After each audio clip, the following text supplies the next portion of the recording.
even though I exited the company after 4 years, became a cash millionaire at 27, multimillionaire at 28, I think I had another year in me or it would have literally killed me. Dan Martell is worth $127 million.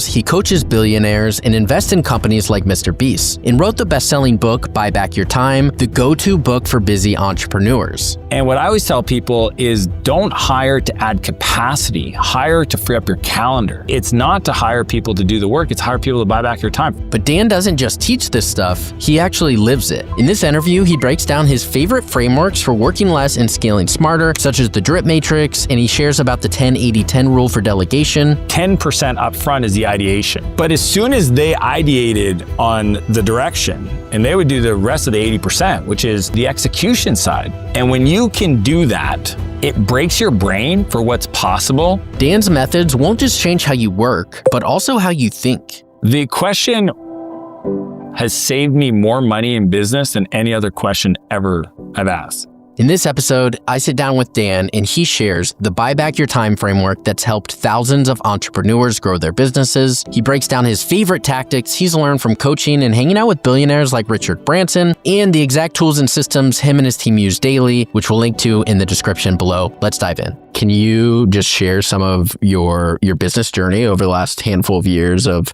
what sticks out as highlights and then what you're working on now? Well, I'll tell you where the philosophy got crystallized. When I was 24 and I started the first company, Spheric Technologies, it was an enterprise portal software company. It finally made money. So finally after 7-8 years of trying, I finally made my first couple thousand a month. The truth is I didn't know why it was working. All I knew is work real hard, make money. So what's the recipe? Work real hard. Hire people, tell them what to do, keep working. Busy, hire more people, keep working. I didn't have anybody that taught me actually how to think about scaling a company. Building a company is one thing. Starting a company is easier. But actually scaling a company in a way that doesn't kill you, dude. When I look back, even though I exited the company after 4 years, became a cash millionaire at 27, multimillionaire at 28 when I exited, I think I had another year in me or it would have literally killed me. Adrenal fatigue, right? Some people are tired by 1 o'clock in the afternoon. They lay on the couch, they feel hungover, they can't explain why. You're overclocking your CPU. That's what I did. I had to figure out how to do this because I only have one gear, which is go, okay? You've interacted with me a little bit. I don't have blank space. I don't want blank space. I want to, when I put my head down at the end of the day, I don't have an issue sleeping because I am done. You know what I mean? What happened is that pain of building that company sent me down a different path. And I moved to San Francisco. That's actually where I met Noah, CEO of AppSumo, founder. And if it wasn't for people like Naval Ravikant and many other mentors that I met there, I don't think I would have started another company. I was angel investing at that point. I probably would have just kept doing that. But learning how to buy back my time, how to create leverage, understanding where to do that, and then literally finding a way of living and executing that is flow. Because that's a lot of people have these philosophies of just put your head down and grind and all that stuff. I don't subscribe to that. I don't think you have to sacrifice. I think you're just not good enough yet. There's a better way. And that's where the Buy Back Your Time framework came from. And that's why I was able to build the next company we built in 24 months, Flowtown. Exited that company to Demand Force. They got bought for $600 million to Intuit. Then we did another one, I did another one, Clarity with my team there. And it's just I just kept getting better at that process. I don't do anything that doesn't uniquely use my gifts or spend time with people I love. Those are the two filters. And it's clearly working. If you look online, I've read your net worth is cited as around 127 million. I don't know if that's true or not. That's actually usually they're bullshit, but that's, yeah. When you think back at your journey, what do you feel when you hear that number and think through your journey? I mean, where am I at? And this is going to piss people off that are still trying to make their first 10K a month, but net worth, at a certain point doesn't really matter. Most people don't realize that net worth isn't cash. Right? A lot of people are worth $1 billion. And then I lived in Silicon Valley. So I knew a lot of billionaires. I have a lot of friends that are billionaires today. They can't even afford to fly private. because it's not liquid. What do I think about it? I know how hard I worked, man. I'm not surprised that I'm 45. Like, I'm not even young. Like, that's why people follow me and they're like, oh, you're so impressive. I'm not that impressive, dude. I'm an example of literally eating shit when I was younger, deciding to be 100% accountable for my situation, blaming 0 other people, waking up and saying, what can I control? How do I deal with the pressure and the noise of the world? Because that's hard. And that is the hardest part, the mental game. And then where do I create value in a way that feels super aligned and effortless? Because if you just chase money your whole life, it gets tiresome. The net worth thing is interesting because a lot of people look at that as a proxy of value. And I'm not impressed by that. I'm impressed with presence. Like, can you be here now? Or when I'm talking to you, do I see you kind of thinking about the open loops that you haven't dealt with because your phone's buzzing in your pocket and you got to walk, oh, 1 second, I got to take this call, and you walk.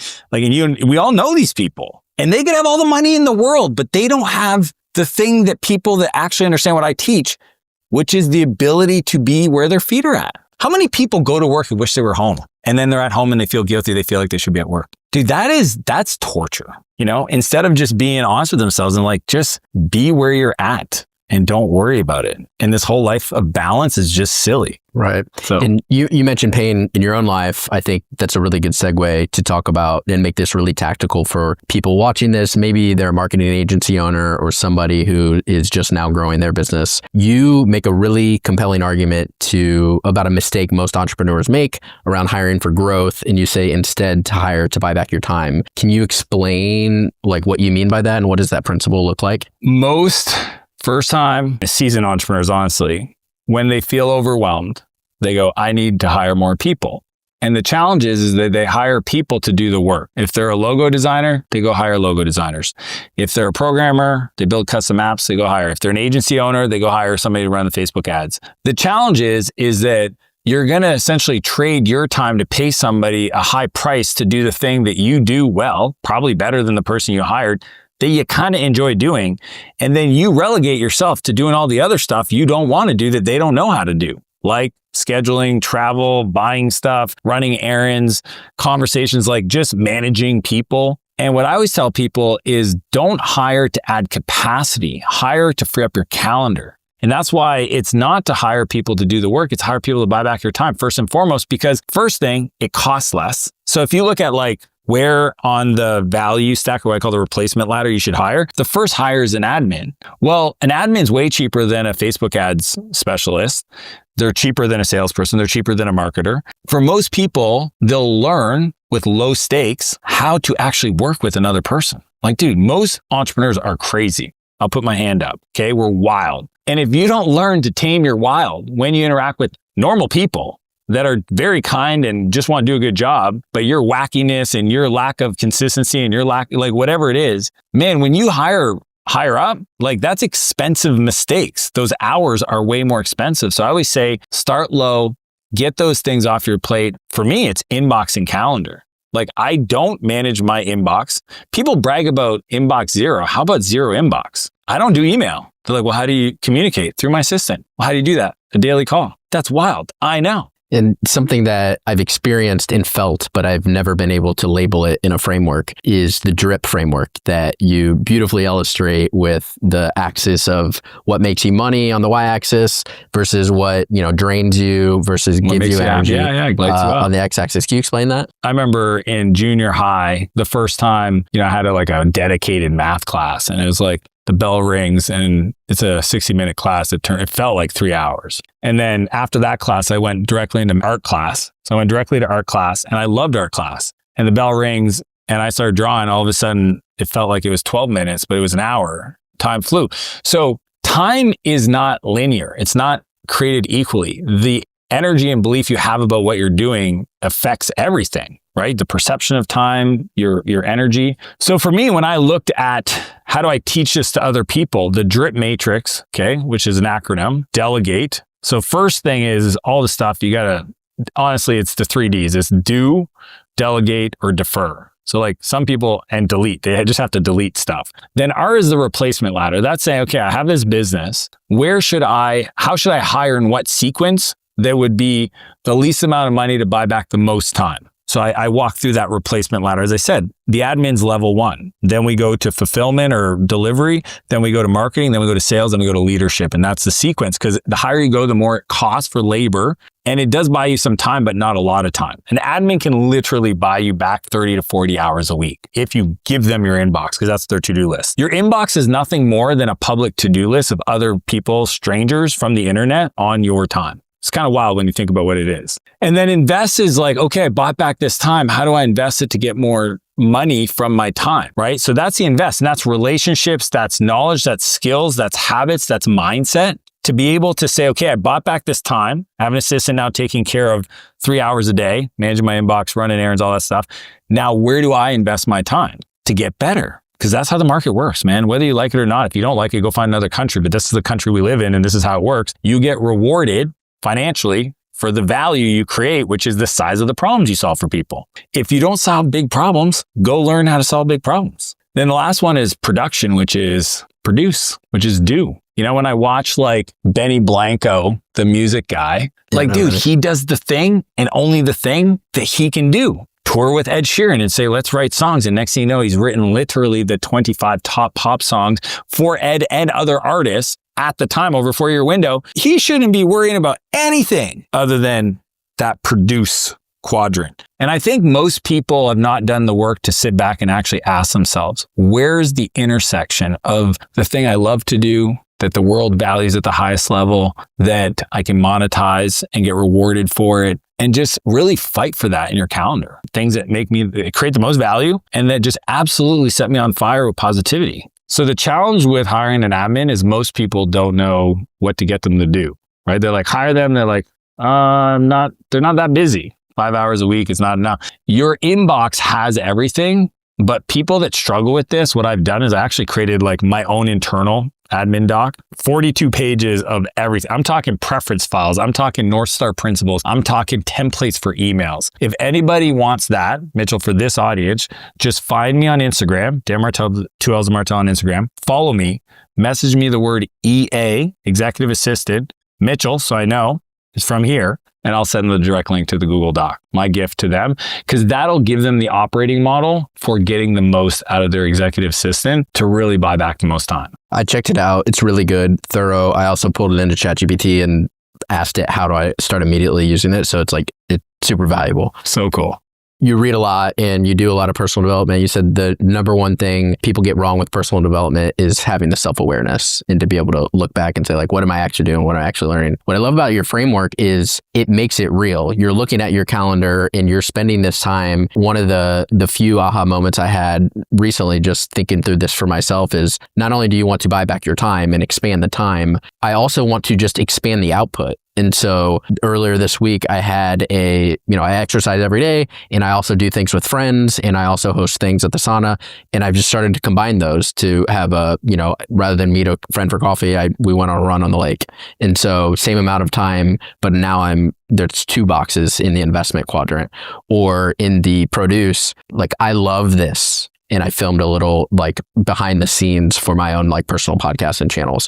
Same amount of physical time here. I'm going to shoot this, but I'm expanding that. And so the encouragement I have for other people is just to start very, very small, but have this framework that you've laid out beautifully to start to just, if nothing else, get curious. I wonder where maybe I can maybe combine these things, or what would I do with more time? I mean, just simple stuff like some people still don't use the apps. You see all the boxes that came to this door, like, man, I don't want to drive around to do stuff. And I want to make sure I look at opportunities to do what's called net time, no extra time. So post workout this morning, I sat in that hot tub out there on the phone doing one-on-ones with my executives, literally sitting in the hot tub, standing up too, by the way, because I'm in Austin and it's sunny here and I want to get some sun and I'm doing these calls and I'm like loving life. Or like you said, working out with people that want to meet with you. That's why I do my Tuesday morning founders hike. Every Tuesday, it's an open invite. Anybody that wants to have coffee with me, the answer is no for coffee, yes for the hike. But the hike's at 6:30 in the morning in Kelowna, BC, which means you're going to have to get on a plane, come meet me there, be there on time, because trust me, the group leaves. And that way I never say no to people, but it's your interface. Most people don't design their life in a way where other people plug into it. So they're always bending their schedule for other folks. If I'm asking for your time, I will change my calendar for you. If you're asking for my time, here's my life. Does this work? Does this work? If those two things don't work, that's fine. Sounds like it's not a priority for you. And I don't think that's crazy. I think that's actually like a very mature thing to say, hey, no, I have my family time here. Because anytime somebody asks me to do something that is outside of that, they're essentially asking me to spend less time with my wife or my kids. And they don't know that, and I don't tell them that, but that's the way I take it. That's why I fight for it. That's why I fight for the productivity. I fight for the focus. And for me, it's that integrated life. It's not about just working all the time. It's also what is the recharges. Most people don't realize that if they took time off to do the things they love to do, they would have more energy for their team and for their family. If they actually gave themselves permission to go on that 5-day ski trip, I guarantee the version of you that comes back from being on that trip is better for everybody involved. Most people feel burnout because they don't feel progress. They don't feel purpose. It's not the work that burns them out. It's their belief, like we said earlier about suffering. It's their belief about doing the work. Because I've designed my life and I teach it in the book with the preloaded year, I have a rhythm of existence that works really well for not only producing enterprise value and increasing my net worth, but also my relationship value, right? Like the people I want to spend time with. What have you learned from Gay Hendricks and The Big Leap? The thing that stands out from that book is the idea that you have these upper limits that are subconscious and you will literally sabotage yourself. You'll get sick. Your car will break down. You will injure yourself. It's all these things that are happening in your life that would be easy to dismiss as like, not my fault. Man, when he talks about these upper limit situations, because I've been doing this for so long, I see them creep up. I was training for an Ironman. I got hit by a car 3 weeks prior. Had I not read that book, I would have listened to everybody that said the same thing. Hey, Dan, maybe this is a sign. Chill out. I was like, you chill out.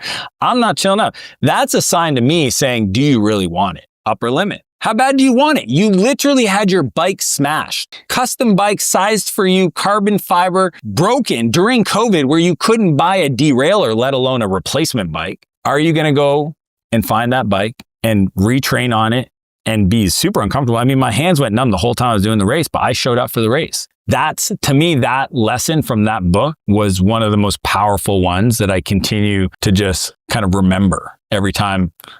There's that complexity ceiling. And you've labeled them nice. Was it like time assassins in the book? Oh, the time assassin. Yeah, there's 5 time assassins. I think the self-sabotager would be in the realm of what Gay Hendricks talks about, but I went way deeper on just like the psychology of things, man. Right. The vices. Right. You know, a lot of people think, to get rich, you need systems. And I wrote the book on it, so I get it, right? What I've learned is you can become a millionaire building systems, but if you want to be a billionaire, you got to build people. Like the skill of being really wealthy is the skill of you becoming a person worthy of following. Because that's the thing. Leaders can only be a leader if they have followers. But then those people have to go find the other drivers in the world, the people that are going to go build. Here's a better way to think about it is most people hire folks that they wouldn't work for. Most people hire people because they're safe to hire. It's the elimination of the short-term pain, not realizing that's going to create much longer-term pain. And it's also safe. I know more than this person. They can't screw me over. They listen to me. They don't push back. That's safe. What's not safe is I'm paying a lot of money for somebody who knows way more than me to manage a really important part of my life that I don't really know if he's doing it right or wrong. And I really hope I can trust them. And there's like all this like assumptive fear. And what you don't realize is you're projecting into that person those fears. And guess what will happen? But that second example is where the growth is. And it's almost like the growth is the inner work you do right to not feel that way with that person. Have you ever watched a Richard Branson interview? Richard is not the smartest cat in the room. And he'll admit to it. He literally has quote, like he says, I was in a meeting once and we were talking about like profit and somebody pulled me aside and says, I don't think you understand profit. Like he didn't understand how to read a financial statement. That's not his gift. His gift is being the kind of person that those people want to be around. It's being the person that can identify talent and encourage them, convince them, tell them a story wild enough that gets them to leave the COO position at the number one company to come be the CEO at his company. That is impressive. That takes courage. And courage isn't making a decision because you're fearless. Courage is making the decision and doing the thing in spite of fear. Yeah, and a few of the other tactics that you have in the book, and you've talked about a few of the ones that I have like a 1-page operating guide that I share with people on my team, and I just review every 3 months or so. A few things I immediately added: your 1-3-1 method and definition of done. Can you talk about those? The whole philosophy is most people are the bottleneck in their business. Doesn't matter if they're 2 employees or 20, because nothing gets done without their awareness. Big things, right? Decisions. And the reason they don't is because you teach people how to treat you, and you get to a place if you keep saying, hey, when you're done with that, come show it to me. I want to look at it. I want to approve it. So you teach people how to treat you, which means they won't make a decision without your approval. And it's also safe for them, because if you make the decision, let's say I go to you and I say, hey, how do you want to set up this camera? And you tell me, and it doesn't work out. Not my fault. Your fault. The ads don't work. Not my fault. Your fault. So they keep doing that. The problem is that after about 12 employees or 20 employees, you're the bottleneck. So what I teach people across all my companies is the 1-3-1, which is when you have a problem, first, pick one specific challenge. The question, what is the problem you're trying to solve, has saved me more money in business than any other question ever I've asked. Because like when I'm talking to you and you're like, yeah, I'm dealing with this. I'm like, what's the problem you're trying to solve? Because I can sit here and ideate with you, but if I don't know that, then we could be talking in circles. So one specific challenge,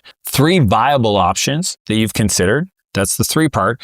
That's like, I did some research. I found this option. I did some research. I talked to a person. I found this software. I dug deeper in the data and I found out that there's this bottleneck here. And if we change this, it might fix it. And then the third part of it, which is the 1-3-1, the one is, what's your one recommendation? What's crazy is, one, most people have done the research. They don't communicate it, which makes most CEOs wildly crazy because they just want to know that you've considered the option set we would have considered. So just tell us. Saves everybody some fear. And then the one recommendation, 98% of the time, I go, sounds good. Like that's awesome. I had an HR guy, Adam, come to me once. He's all freaking out. He's going to hire 12 people that quarter. I was like, what's your 1-3-1? And he got mad at me for asking. He's like, really? I said, yeah, I really do. Why you ask?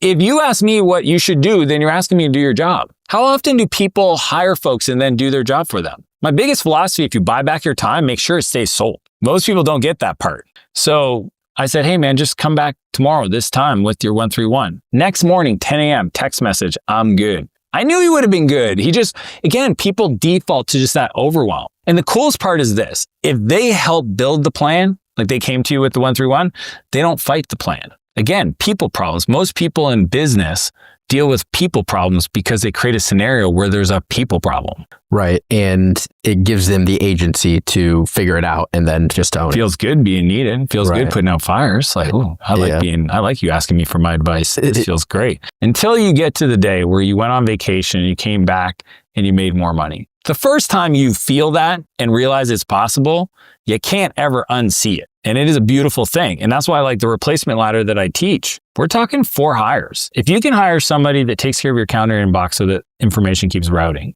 you hire somebody to deal with, you enrolled a new customer or sold somebody something so they onboard them or they kind of sell them, fulfill. You have somebody that creates awareness that you exist in the market, the marketing side. You have somebody that talks to all the opportunities that come from that, referrals, et cetera, and sell them.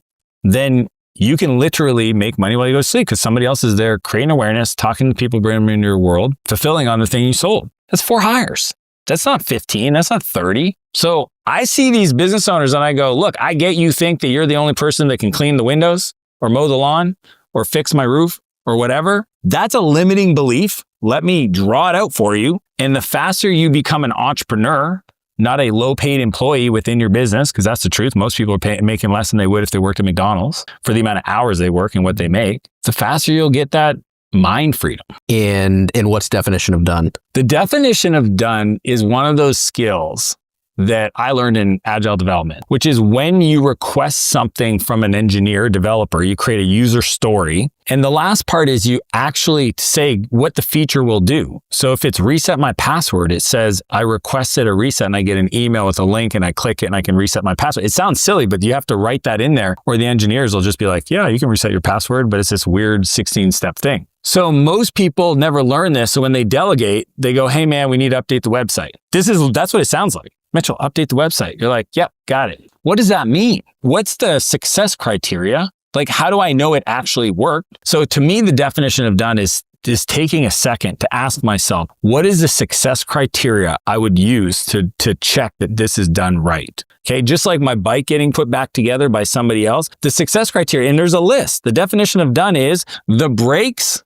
When you press them, you can't go all the way to the handlebars. The problem is when you're on a road bike and you're going downhill and you find out they didn't do the brakes right and you go to brake and you don't have enough pressure on the pads, that's a lot. That's not when you want to find out that you don't have enough juice on your brake because it's hitting the handle. You see what I'm saying? You got to start asking yourself how to define these success criteria so that when I ask somebody to do something, here's how we know it's done. And that ability to communicate that is how things go onto other people's plate and don't keep doing this game of ping pong. Final tactic, just to wrap up this segment, you explain, I've heard of the 80-20 principle, you pull that out more in 95.5, but then specifically on delegating, the 10-80-10 was very enlightening for me. Yeah, it's the framework that most creatives lean towards, because I understand that there's things you do, especially media stuff, artists do, engineers, product designers, where they're like, that's what I do. That's my fingerprint on the world. Steve Jobs obviously had a way he saw technology and art. And so when I think of the 10-80-10 principle, the 10% up front is the ideation. Okay. If you use Steve Jobs as an example, that's the 10% of the time he spent in the design lab with Johnny Ives talking about the material science and the interaction design and the potential for the innovation and how it would be perceived by the user and the customer and how it would work, right? But as soon as they ideated on the direction, the iPhone, the iMacs, et cetera, then Johnny would sit down with his team and they would do the rest of the 80%, which is, the execution side, getting the molds done and doing all this stuff. The last 10%, which is the integration, so ideation, execution, integration, is where you get to put your fingerprint on it. And for Steve, that was at the events, when he would introduce it to the world and how he would position it and the visuals he would use and the metaphors and the whole demos. Like, that was his gift. He didn't want to be sitting there in front of a CNC router or some 3D printer trying to prototype stuff. Steve and his team can do that way better than he ever could. He wanted to make sure that the direction was accurate, that the conversation about what definition of done looks like, what success criteria looks like. And then only at the very end does he come in and he gives it the polish. And when you can do that, right? Design the system where you're involved up front a little bit, let the team execute so they build their confidence and their know-how and expertise, and you come in at the end just for some corrections and like directional things. You can build big companies that way. And especially just starting out, I like the example earlier. It's just like, start small and then grow it, where the expectation isn't, oh, I'm only just going to do 20% or 10% and walk away. It's like, do the first 10%, have somebody else do 80%, and then you do the final 10%. And you said it beautifully. At 80% delegated is 80% done by somebody else is 100% freaking awesome. Yeah. And if it's not, go be better. See, I didn't put that in the book, and I probably should have, because that's the thing. Some people are like, well, 80% is not good enough. You still have the threshold of quality. Then go be better. Right. Because you being better means your 100%'s better, which means their 80% is your old 100%. See what I'm saying? That's the leadership part. And you've learned this specifically from hanging out with Richard Branson, Tony Robbins. Oh, Mark Cuban. Literally, I've got probably 20 plus billionaire friends. Watching them execute. Travis Kalanick from Uber was the first investor in my company. Watching him scale Uber to 4,000 employees in 3 years. Dude, there's like, when you're in the valley and you see 20-some-year-olds grow these companies, raise 50, 100 million, and execute, it breaks your brain for what's possible and how you think you have to operate. So most people that are operating agencies or freelance business, etc., the reason they continue to keep making the same mistakes or learning the same lessons is because they're not forced to change. When you put yourself in an environment where that pressure is a privilege, then you have to learn the new lesson. You can't be making the same one. And it'll repeat until you learn it. Any other lessons that you learned specifically from Richard Branson in running your companies now? The thing that all billionaires understand that I took a long time to understand is that they focus on brand. And I'm going to tell you, because I remember sitting there and listening to Richard tell me that, and me think, oh no, tech companies build technology and innovation. There's no brand, there's no name. They build and scale and they sell in 4 years, 5 years, etc. I didn't understand brand. Brand is the difference of paying $3 for a t-shirt, $30 for a t-shirt, $300 for a t-shirt. Apple understands brand. Apple made a decision a long time ago not to be a hardware company, but to be a luxury good company. And the way they design their campaigns and their associations and their partnerships and their distribution channels, all that to reinforce the brand is why Apple has margins that are 3 times better than their competitors. I think I wish I would have learned that sooner. And obviously Virgin has gotten that from day one. But even for me today, 2 years ago, I was like, oh, the damn Martell brand. Reach and reputation. The more people that know who I am and know what I'm about, everything I want to go create in the world gets easier to create. Opportunities come into my life. See, we used to live in a world where it's who you know. I think it's who knows you. I love that the world's most successful people just happen to start following me on Instagram and I can build a relationship with them to then go help one of my portfolio companies do a brand deal with somebody they admire. That's a difference maker that most people, including myself, underestimated in my 20s, that if I had to go back, I would have started way back then. Any specific names that come up when you're like, oh, whoa, they just followed me? Oh, Chris Bumstead last week.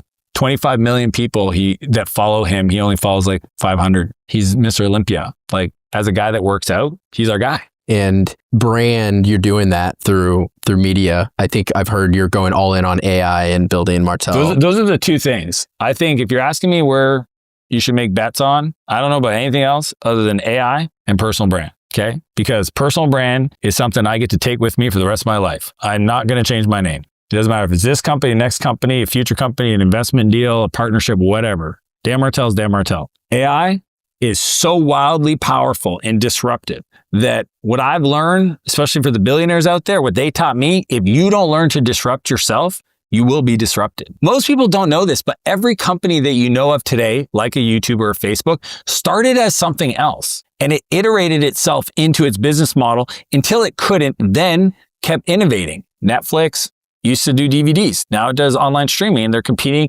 And everybody was like, oh, people are going to watch videos online. It was almost like, how quick is Netflix going to become NBC? And how quick is NBC going to become Netflix? Like, it was like a race. That to me is what the wealthiest people in the world get, is they don't wait until they're forced to be disrupted, right? They don't wait to have Kodak stare at Instagram. Like, literally, they fought digital cameras. Purists, romantic. I'm a digital camera. We're not digital cameras. It's like, they got arrogant about it. Dude, I'm not romantic about anything. I've been in this game for a long time and I've seen thing after another, one after another, just totally get displaced. The role of the CEO is literally to look around the corner. Most people pretend like, oh, that sucks that it happened to me. No, it's your fault. If you get disrupted, it's your fault. Your job as a CEO is money, people, vision.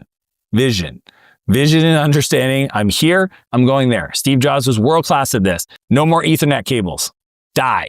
Wi-Fi. Okay? CD-ROMs, die. You know what I mean? USB, SD cards, like all these things that people got mad. But he was like, no, I could see the writing on the wall. It's going to sunset. This is new innovation. Flash, HTML5, mobile. And if you don't, I mean, that's why I have a lot of respect for Zuckerberg. When he saw his own company miss the boat on mobile, do you know what he did? The Facebook mobile experience was a wrapper on the web experience. It was an HTML5 wrapper. Why? Because that's easier to build. He knew it had to be native. So he went to his company. He had an all hand in a parking lot, told everybody mobile first. And I'm changing the router. You cannot use Facebook.com off your laptop or a desktop computer inside the firewall. You can only access it on a phone. He wanted to force his employees to use Facebook the way the rest of the world use Facebook. That's where you have to be willing to disrupt yourself before you're forced to be disrupted. I was talking to Sam earlier and going through the doc and just observing how well he knows you, and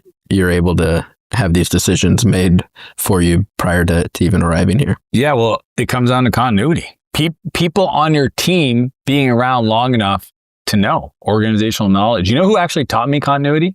Gary Vaynerchuk. Dude, it might have been just a viral video that I saw him talk about it when he was talking about the power of people. And he said continuity is a competitive advantage. That sentence, for me at that point, like every time you consume a book or watch a video, you're a different person. And when he said that, it occurred to me how much further along I'd be in my life if I worked harder to become the person those talented people would have stuck around to to work for. So that's the problem. When I was younger, man, I was short-tempered, high energy, short in my feedback. Like I didn't slow down to actually stop and ask people about their dreams and their goals. To me, continuity is the competitive advantage today. Like Sam's been in my life for 6 years.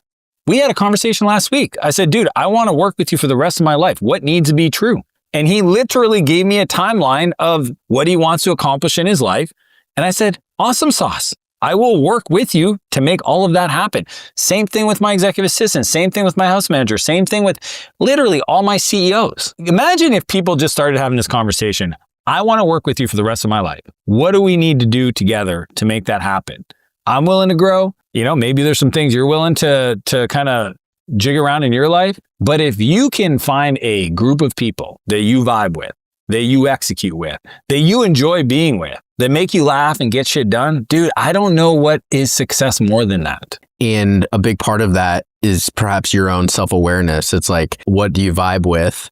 You've surrounded yourself with great people, and then you recognize, Sam, I want to work with you the rest of my life. That's a powerful thing. But you only recognize that through one, your own self-awareness, and two, experimenting with, I'm sure you worked with people prior to Sam. Yeah. It didn't work out. Yeah. I think it's, the whole know thyself. I have a lot of different philosophies, but like, I obviously care that people can do the thing we needed to get done, but I'm also okay with people coming. So like, I look at it two spectrums, right? I need to either hire somebody that comes with the playbooks. Okay. And those are the people that when I'm interviewing, I ask myself, in some alternate universe, would I work for this person? And that's how I hire pretty much director level and above. And then I go to the other end of the spectrum, what I call high potential entry level, or HIPPLES. I got this from a guy, Robert Smith from Vista Private Equity. Okay. He talks about this. Those are people that are the hidden gems of the world. The Sams, for sure. These are people that if you actually slow down to get to know them, they're sitting on your team. And that's how Vista does it. They literally top grade all the team members when they buy a business to find the high talent, high execution, high output leaders, and then the high potential entry level people, and then create almost like a mentorship structure to bring them along. And I would say that skill is the thing that when people get close to me are most impressed with. You just see the way they think. I can't teach that. Like, you either lights are on or lights are not on. And then every once in a while you meet one of these high potential entry level folks. And honestly, like those ones, I just try to, how far, how much more responsibility, how many more projects can I give them a direct report? Opt in on my team. I say, go hire 3 interns. Here's the key. Don't hire somebody you wouldn't feel comfortable working for at a young age. Got it. He went and interviewed like 15 people, blah, blah, blah. And he's going to have his little team. Again, I'm teaching him how to be a leader, right? Took nothing on my team. I literally had a conversation that lasted 36 seconds. But watching him get excited about the potential, that's where it's at, man. It's continuity is a game changer. If you realize it's about developing the people, and the people build the business. And part of you said the job of the founder is to set the vision.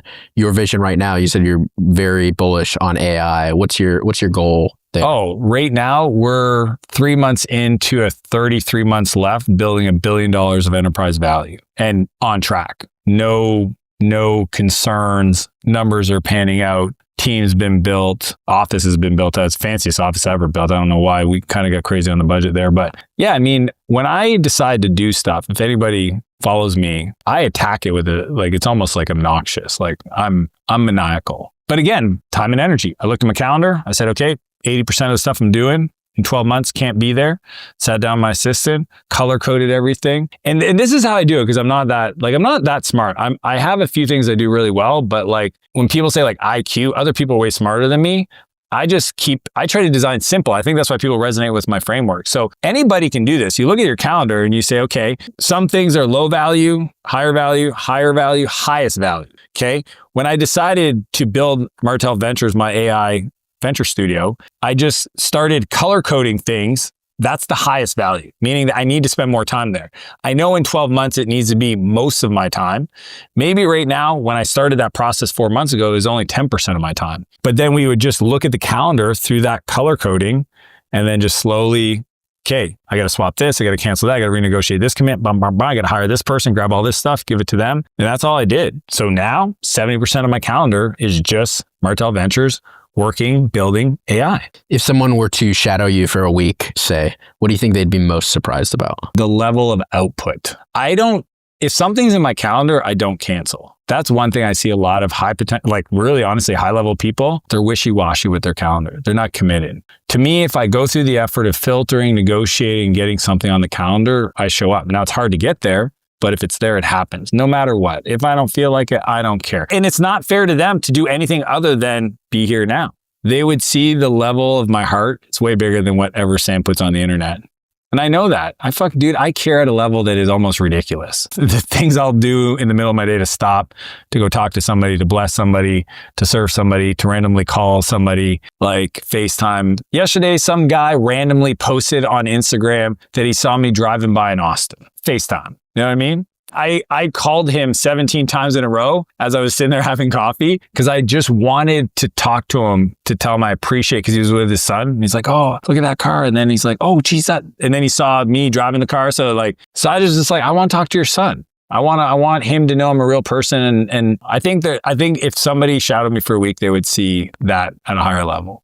What have you learned about becoming a father? What has fatherhood taught you? The moment my first son was born, and I realized that the way I show up in his life is going to set a process that, like how I father him, whether I like it or not, he will model for his son. Because I did, and I had to unlearn the things that were not supportive. I felt this sense of responsibility that I'm like, geez, I'm not good yet.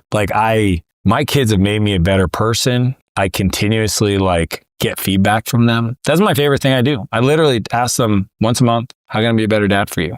Dude, I get emotional because my kids are they're the coolest. Sometimes I'm driving and they're singing in the back seat and I start crying and they can't see me because they're sitting in the back. Because I just didn't believe that this was there was a long time I didn't think this life was in the cards for me. And it's pretty rad. I've heard you share about how grateful you are to have met your wife when you did. What do you think would have happened if you met her earlier in your journey? Well, we wouldn't be together. It's funny, I was arguing with a guy. I don't really argue with people. Somebody saw a clip of me talking about that. The thing I'm most proud of, the best decision I ever made was to do the work to become the person that I knew that today I can look at and say my wife wouldn't have, that guy 10 years prior, she would have met out and about and immediately saw through him and bounce.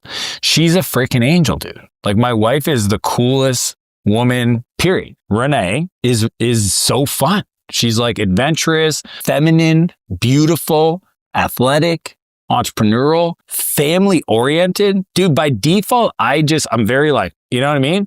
She's slow it down, dinner every night. How was your day? So she has her pod, I have my content. I think I'm on her pod now. I don't know. She talked to my team and said I'd like Dan on every 10 episodes or something like that. I used to be every 100th episode, which is always fun because she always predominantly interviewed women. I don't know, man. I love my wife big time. It's really cool to see. Yeah. I appreciate you sharing that as well as your family and it comes through. I mean, it's hard to paint a full picture when you're just watching someone's content, but when you talk to people on your team, and I know that you've been really supportive of not only I look at you and I see your superpower. I'm curious what you think your own superpower is, but it's your ability to connect with people. And that starts with first having to connect with yourself. Yeah, you can't give what you don't have. I learned that in rehab. You can only keep what you give away. A lot of people want love. They don't love themselves. I also have a lot of reps. So what most people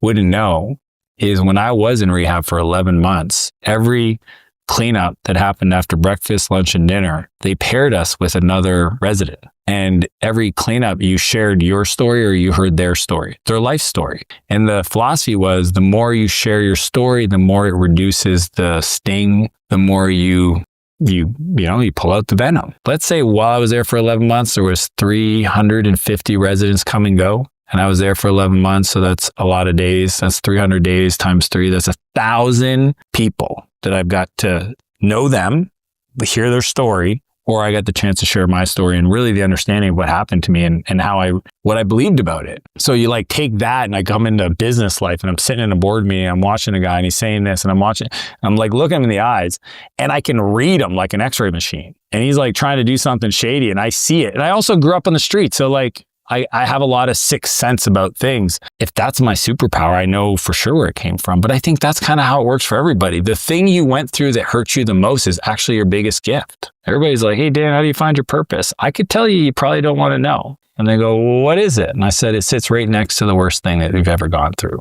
Dan, this has been awesome. Thank you for sharing. Is there any final message you want to leave the viewer to take away, a challenge, something for themselves that you want to? I would just ask anybody that's listening if they feel compelled by what I've shared, follow me on Instagram. I will honor that follow and put out as much quality, value added, honest, heartfelt, real content. Like to me, that's my commitment to the world. Anytime, and trust me, as you know, as a content creator, there are days where I don't want to do it. And I go, shut up, Dan, with the polite and nicest word, whatever, kinder words. This isn't about you. You made a commitment. People are watching. Show up. Anything's better than nothing. Listen to your heart. Do it for them. And I will do that. And I think I put out some really great stuff on Instagram because I know how much work goes into it. I think so too. Definitely check out his Instagram. Dan Martell, 2 L's of Martell. Follow me there. Awesome. Dan, thank you so much. Appreciate it, Mitchell. That was awesome. Cool.